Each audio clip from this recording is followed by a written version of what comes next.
Your alarm goes off every morning. Same tone, same volume, same 3 seconds of beeping right next to your head. And somehow, most mornings, you sleep right through the first few rounds of it. But if a stranger whispered your name from across a quiet room while you slept, you would probably wake up instantly. That doesn't make sense. The alarm is louder. The alarm is closer. The alarm should win. But it doesn't. Your brain is not measuring volume while you sleep. It's measuring something much older than that. For most of human history, sleep was not a safe activity. It was the single most dangerous thing a human being did every single day. Lying still, eyes closed, unaware, for 8 hours, in a world full of predators, rival groups, and unpredictable terrain. A species that slept carelessly did not survive long enough to pass that carelessness on. So sleep had to evolve alongside danger. It had to become something other than total shutdown. It had to become selective. That selectivity still lives inside you tonight. Sleep researcher Matthew Walker has spent decades studying what actually happens inside a sleeping brain, and one of his central findings is something most people assume is the opposite of true. The sleeping brain is not offline. Large portions of it stay active, monitoring, filtering, deciding in real time what deserves your attention and what doesn't. Your ears do not close when you fall asleep. Sound keeps entering. The question was never whether you're listening. The question is what your brain considers worth waking up for. This is where a much older concept becomes useful. In 1953, a researcher named Colin Cherry ran a series of experiments trying to understand how people managed to follow one conversation in a room full of overlapping voices. He called it the cocktail party effect. Picture a crowded party. Dozens of conversations happening at once. You are locked into one of them, filtering out the rest as meaningless noise. And then, from across the room, someone says your name. You hear it instantly, not because it was louder, because your brain had already tagged that specific sound pattern as important, and it kept a channel open for it, even while consciously ignoring everything else. That same tagging system doesn't switch off when you close your eyes. In 2011, a team led by sleep researcher Tien Tan Dang Vu ran a study using brain imaging to observe what happens when sleeping participants hear different types of sound. Some sounds were meaningful, like the sleeper's own first name. Others were unfamiliar, neutral names with no personal connection. The brains of sleeping participants showed a measurably stronger response to their own name than to unfamiliar ones, even while the person remained fully asleep. The brain wasn't just hearing the sound. It was recognizing it, comparing it against a stored list of things that matter.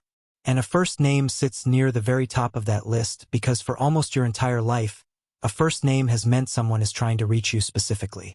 An alarm, by comparison, means nothing personal at all. It's a flat, repetitive, mechanical tone. Your brain has never once needed to associate it with a threat, an ally, a predator, or a person calling out. It's just noise with no identity attached. So your sleeping brain, running its ancient filtering system, quietly downgrades it. Not because it's weak, because it's unclaimed. To understand why this filtering system exists at all, it helps to look at how humans actually used to sleep, not in private bedrooms with locked doors, but in open, shared spaces.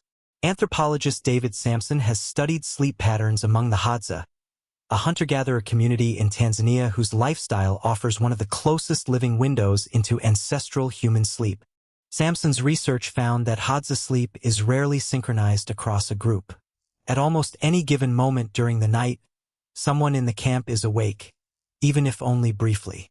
Sleep in this setting isn't a private event.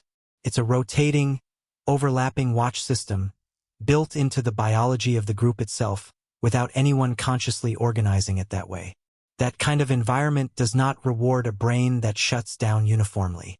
It rewards a brain that can rest deeply while still keeping specific channels open. A rustle that doesn't match known camp movement. A shift in tone from a nearby voice. Your own name, spoken with urgency, in the dark. These are the signals a prehistoric brain needed to catch immediately, while ignoring the steady, expected hum of a sleeping group around a low fire. Your brain still runs that exact program. It just does it in a bedroom instead of a camp. This is why unfamiliar sounds tend to wake people faster than familiar ones, even when the unfamiliar sound is quieter. A brain that has learned a pattern, the hum of a fan, the rhythm of city traffic, the tick of a clock, starts treating that pattern as safe background. It gets filtered out almost immediately, the same way Cherry's cocktail party guests filtered out every conversation except their own. But a new sound has no file yet, no history, no safety rating. So it gets flagged for review, and that review often takes the form of waking up. An alarm sits in a strange middle category.